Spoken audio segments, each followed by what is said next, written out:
Hi everyone, this is Noor from the IB Odyssey podcast, and today we're going to be discussing the introduction to CAS. Now, CAS is one of the three core points, the three cores that are in the IB Diploma. You have your 6 subjects, then you have 3 cores such as TOK, Extended Essay, and CAS. Now, CAS is, in my opinion, the funnest part of DP because it lets students explore their interests while also being productive. So, for example, if you're really into, let's say, like gaming or something, then you can kind of incorporate that into your CAS work. And CAS is kind of like an extension of personal project to some degree. So again, I really think that CAS is the funnest part of DP, and it really lets you explore and do whatever you kind of want while also being productive and not, wasting your time, because DP is like so time consuming. I'm in DP when I would know. You have, your IAs, your extended essay, your course, your 6 subjects. So it can get too much. But with CAS, there's a lot of liberty to explore your interests. Also, I just want to pause for a second and say if there's any background noise, I'm really sorry. It's really windy today. But let's kind of get into the CAS introduction. So I want to start off with saying that your CAS can also be a continuation of your MYP personal project. That is kind of a loophole that favors a lot of students. So, for example, whatever you did for your MYP personal project, you can just continue that as your CAS project, and that shouldn't be an issue. However, you can kind of check that with your CAS coordinator. But today, basically, the main aim of this podcast is to give an introduction into what CAS is and what are some projects you can do and how you should be, going through with your CAS. So CAS stands for Creativity, Action, and Service. Ideally, your projects should kind of eyeball and pinpoint every single one of these. It should be creative in its own way. It should be, sorry, there's so much wind today, but it should, there could be a particular, for example, target audience. Like if you want to do something for animal awareness, or maybe want to start a shelter or something, that's your action, and that's also your service. So CAS is basically kind of like community service, but you can also tweak it to be a little more fun and a little more unique to you based on what your interests are.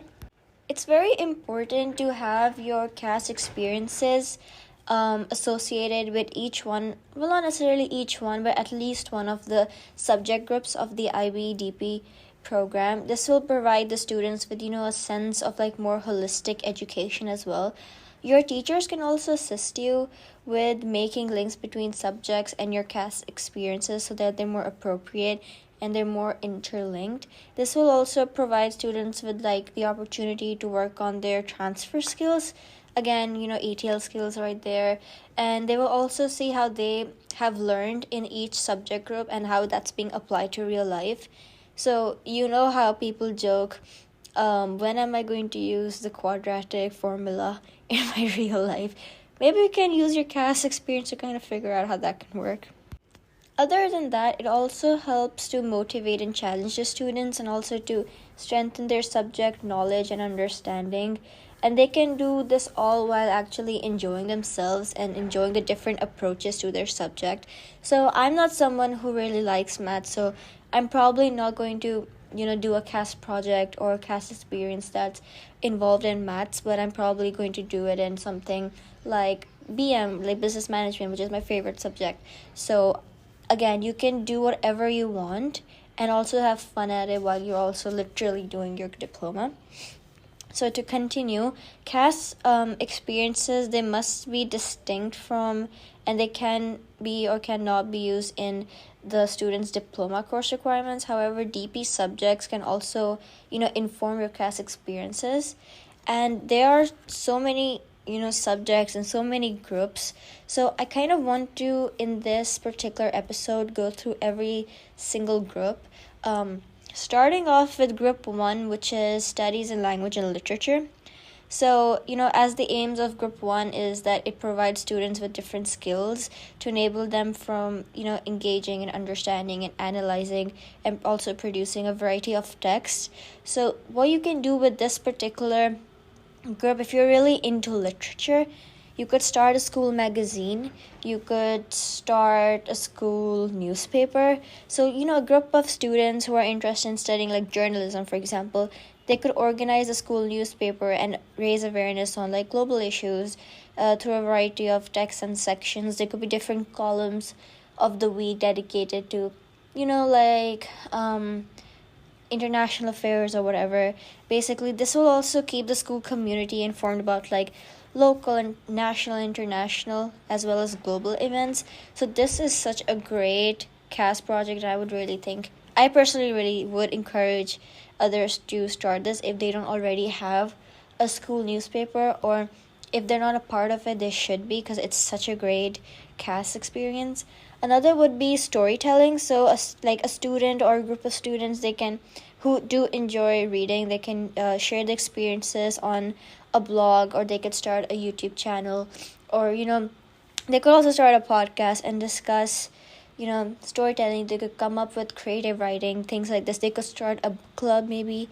So with language and literature, there's so many options. And like I know so many people who are STEM students who are in their heart actually literature students. So if you're someone who isn't like, you don't have to do your CAS which is directly related to the career you're pursuing. You could be a STEM student, but your CAS experience could predominantly be more literature based, so that's also okay. So in the continuation of the last point, they could also make up like a podcast or something called like Tell Me Your Story, and they can listen to old people's stories and producing a collection that could be shared with locals and the school community.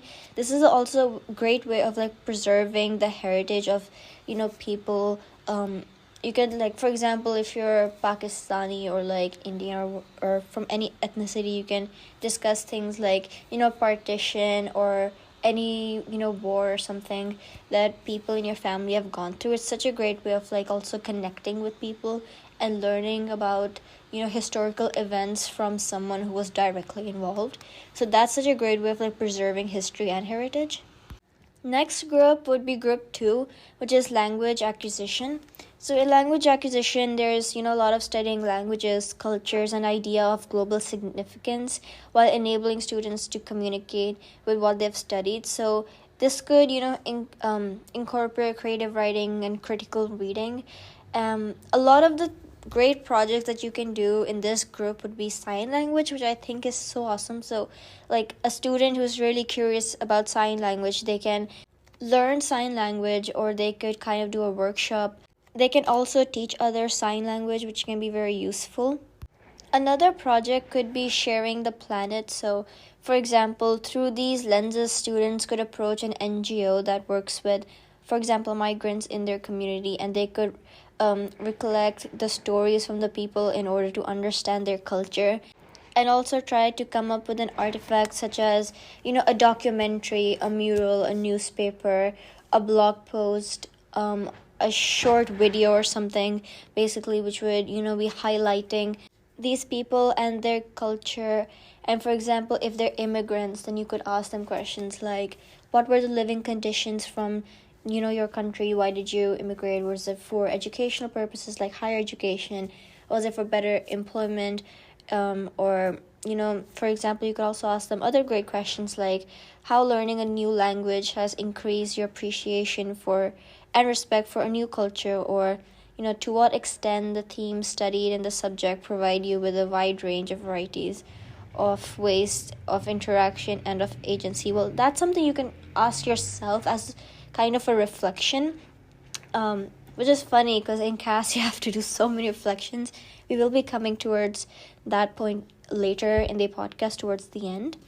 Okay, next up is group number 3, which is individuals and societies.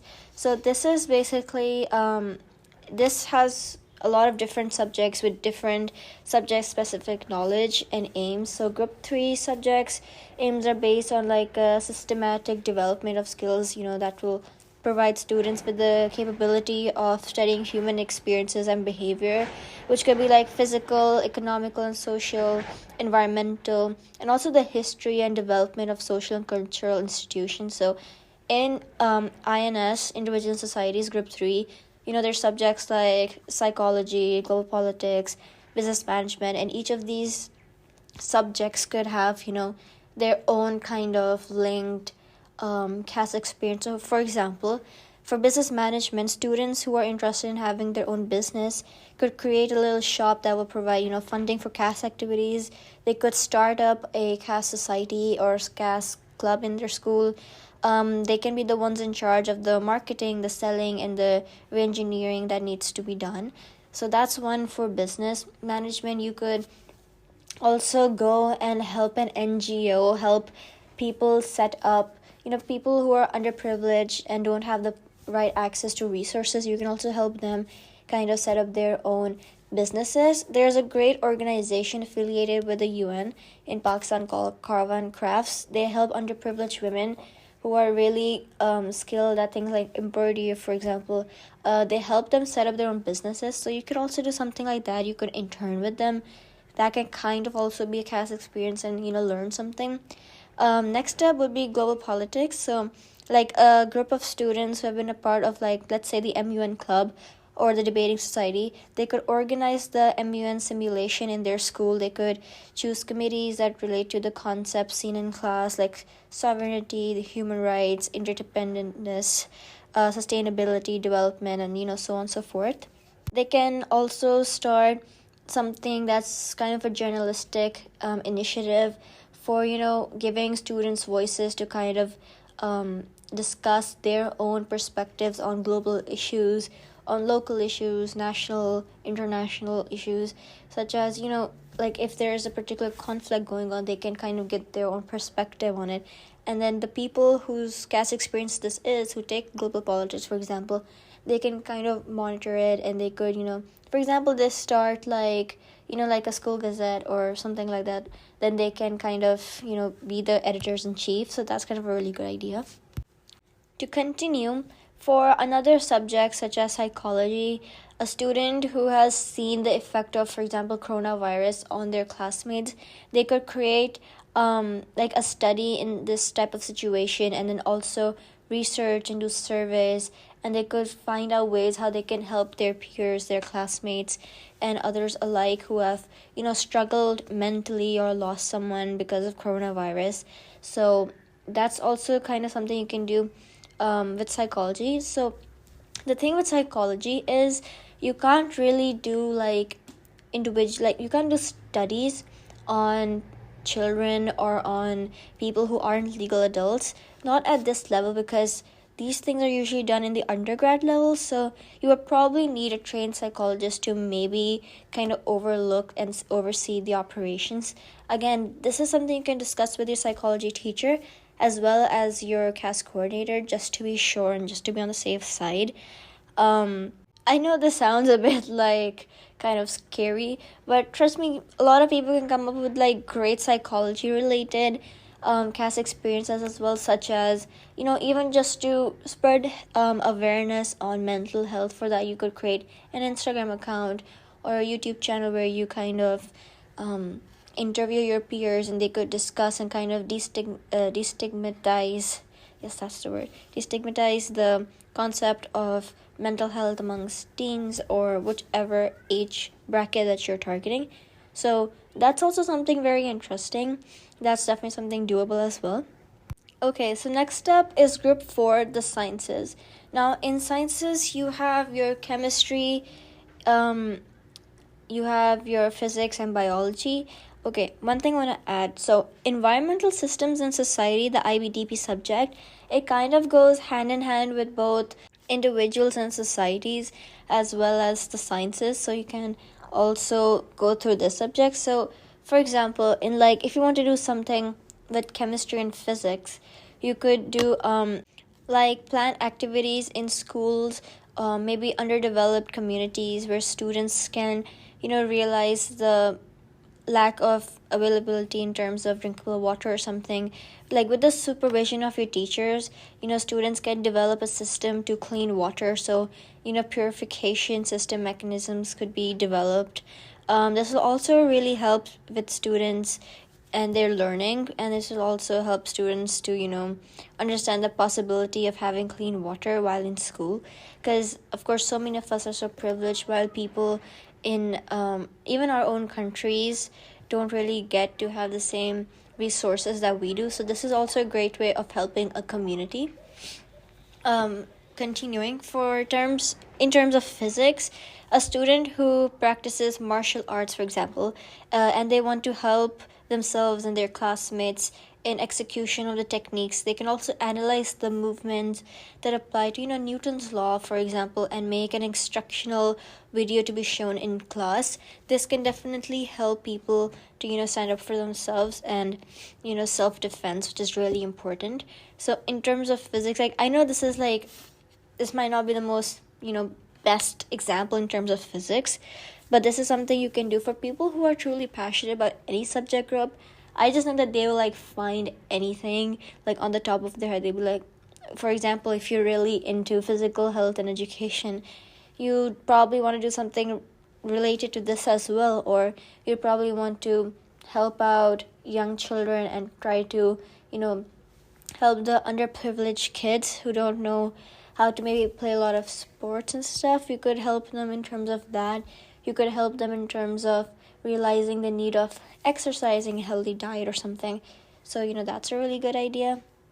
Okay, so for biology, the students can organize a blood donation campaign, which I think is such a great idea, because so many people need blood donations, especially because of health issues and whatnot. But they can get in contact with the national health system or a hospital, and they can arrange and organize a drive. Maybe they could also do a bake sale or something just to raise funds as well to donate. So that's a great idea. I don't know why I keep ending every point with great idea. I need to find synonyms. But lastly, we have environmental systems and societies.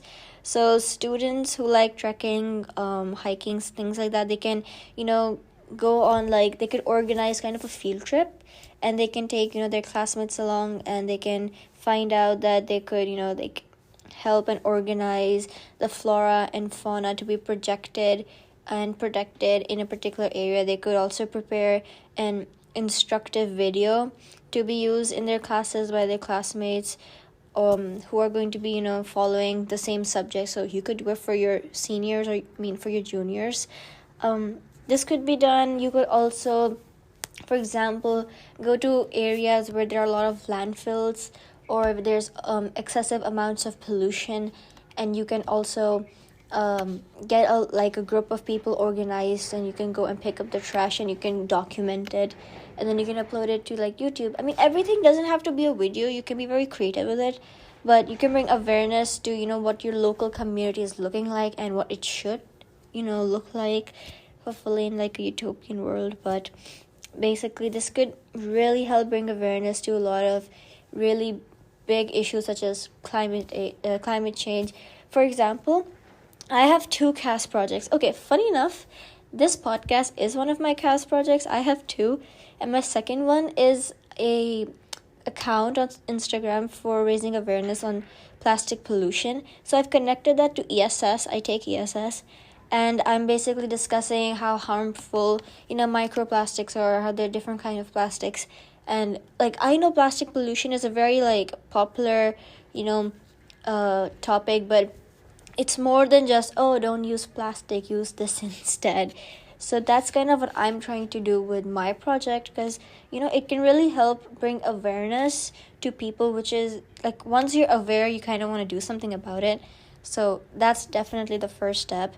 And don't steal my idea for the plastic pollution, but I would encourage others to also kind of go through with really good projects that they're actually really passionate about and they think would be really helpful to any community that they're targeting.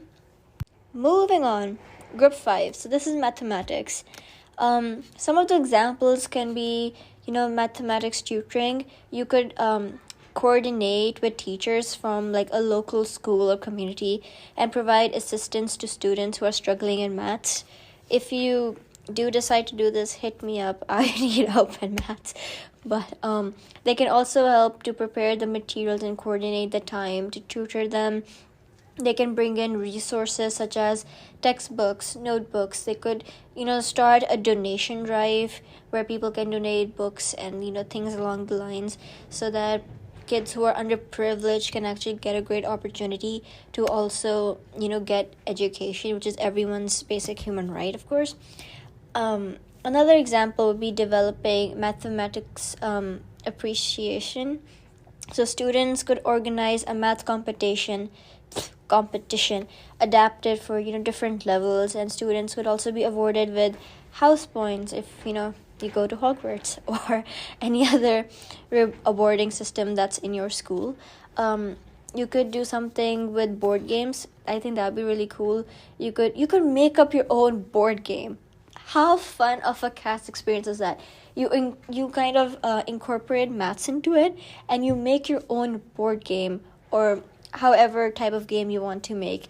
You can make a game that's digitalized like a video game, and that would be so cool. So definitely check that out. I think that's such a great idea. I don't like maths at all because I really struggle in it, but even I'm interested. If anyone makes it, do show it to me. Okay. I think this is the last group. Yep, this is group number 6. This is arts. So in arts, similar to individual and societies, there are different subjects such as music, visual arts, and theater. So in terms of theater, students could think and write and organize a play that demonstrates a need for, their community. They could do follow-up activities with the help of a psychologist in the school, like, your well-being department. They could help you out. The play could, bring awareness to a particular cause or an issue that the student is very passionate about. So I think that is such a beautiful way of bringing through a very good argument. Next up we have music. A student who's afraid of performing in public, for example, she could set up a goal to practice her piano skills and also then perform in a fundraising activity or a fundraising event. Maybe you could organize a school talent show or talent play to highlight students who really shine in particular areas. So that's also something you could do and incorporate music into it. And lastly, we have visual arts. So what you can do with visual arts is, while attending a children's hospital, students could realize that their waiting rooms need some color. Together with they could design wall murals and paintings and patterns with the students, and they could decorate this particular space. And also they can spend time with the patients basically. Of course, for that you need to go to your local hospital, and you need to get permission to be authorized. So of course, go through that. It's like an ethical need that needs to be done. It's an ethical requirement, of course. But this, I think, it might be a little hard to pull off because you might not get permission for it. But other than that, if you want to do something regarding making people a bit more happier in hospitals, you could also make them cards or something that could probably help kids. For example, children who have been unfortunately diagnosed with cancer, you could maybe make them a card or something to really uplift their spirits. So because they're going through a very demoralizing period, so this could probably help them feel a lot better.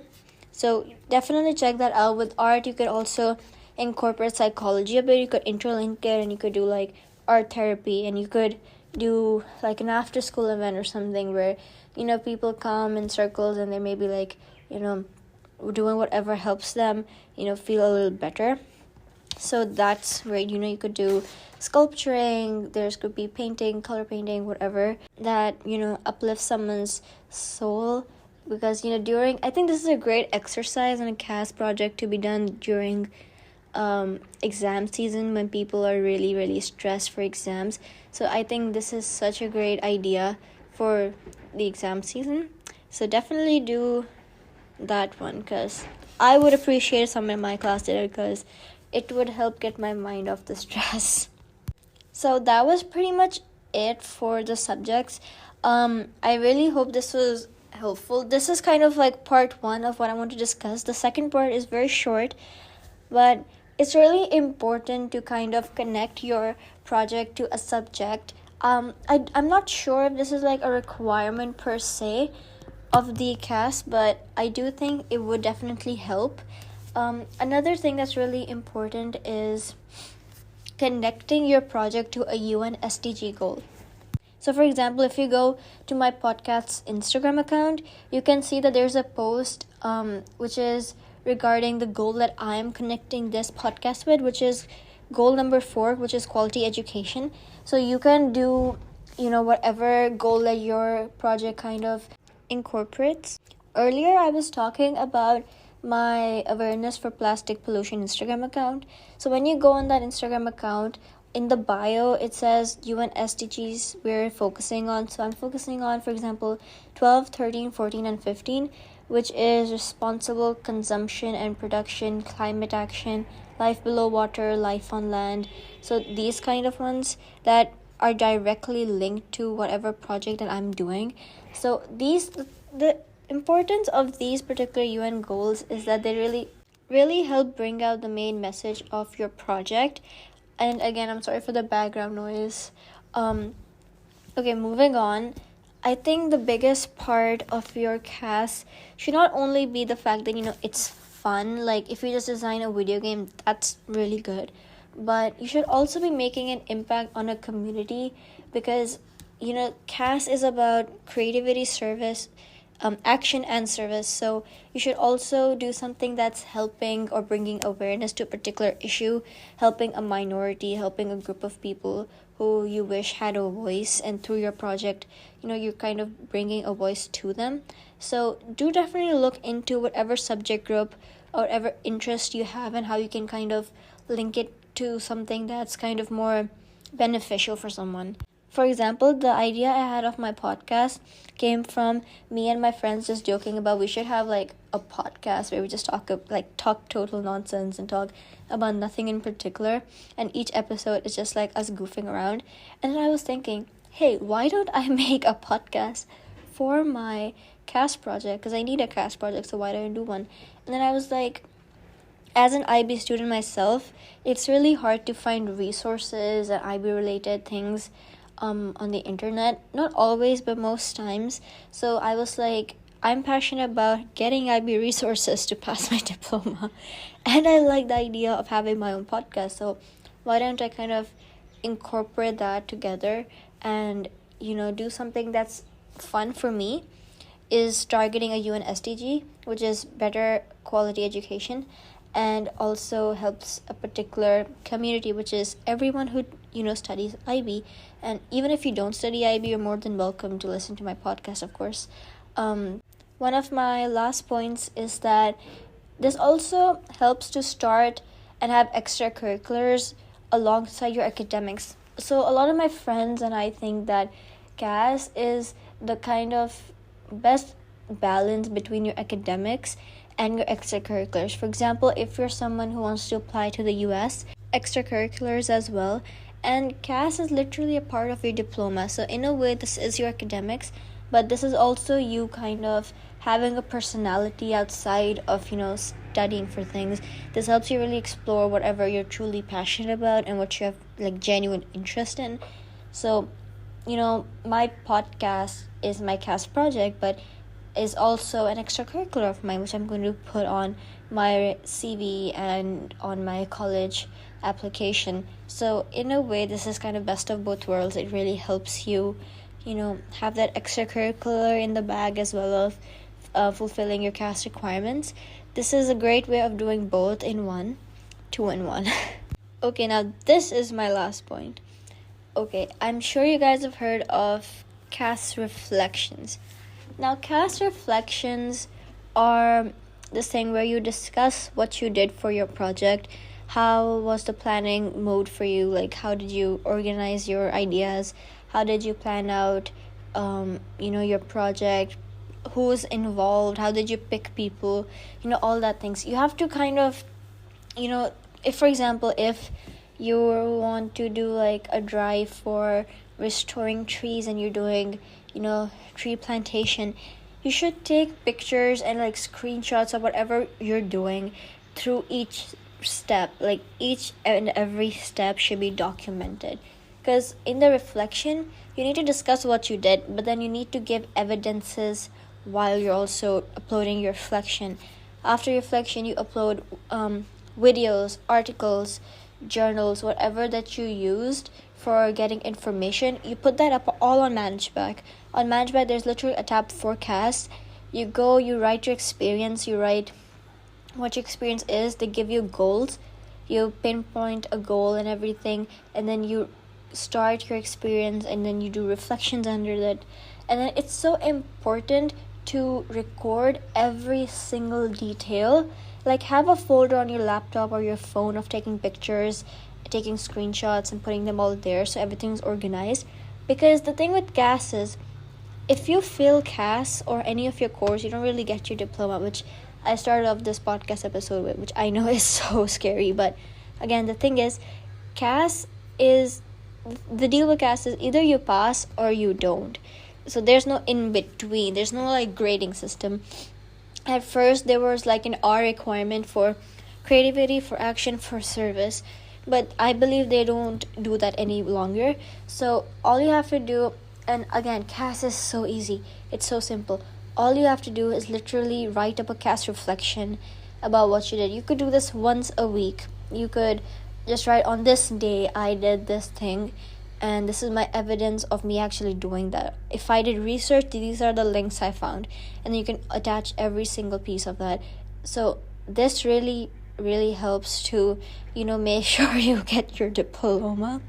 Because, again, either you pass CAS or you don't. I feel like people will slack off with CAS a lot because they're like, oh, CAS is easy, we'll do it. But, you also, need to kind of get to it as well, if that makes sense. You can't procrastinate CAS. One of your experiences should be going on for at least 6 to 8 months to show progress or what you're doing. Continuing with that planting trees example, right? If you want to plant a tree, your tree isn't gonna get to a 6, 7, 8 feet height in like a minute or two. Like, that's obviously not gonna happen unless you're defying the laws of tree plantation. But all jokes aside, to show that, okay, the thing with CAS and personal project, for example, is it's all about bringing an impact to the community, but also you should learn something out of it.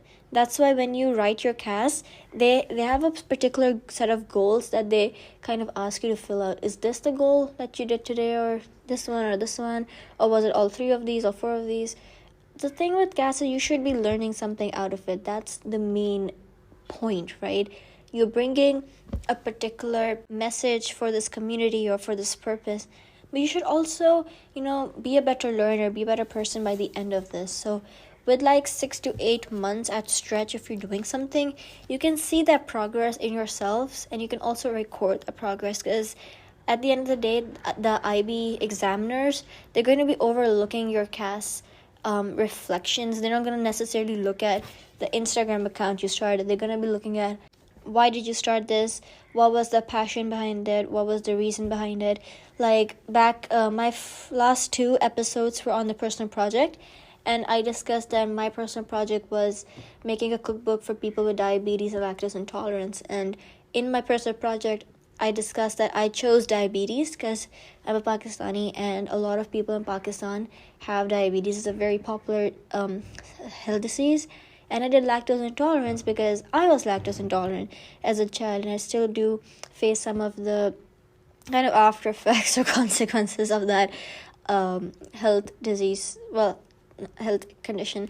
And basically, this was my connection to it. So the whole thing with CAS and personal project is they want to see why and how did you do this? What was the reason behind it? How did you grow from it? This is the main purpose of CAS. It's also self-discovery. So that's why I would say really try to enjoy it and try to pick up a project or two that you're really, really passionate about. Make it as big as you can. Make it international if possible. So that's kind of where I want to end this podcast with. I don't want to really stretch it out so much. But again, pick out a project that you're passionate in, connect it with a subject that you're passionate in, because I personally think that if you really like something, you'll end up not only enjoying it, but also probably doing it better than things you don't enjoy as much. So, yeah, that's kind of the ending note of this podcast episode. I hope you guys liked it. If you have any questions regarding CAS, please, you can DM me on Instagram, or you can leave a comment down below or whatever, and I will get back to you. So, thank you guys for listening, and I hope this was beneficial and helpful for you guys. Bye bye.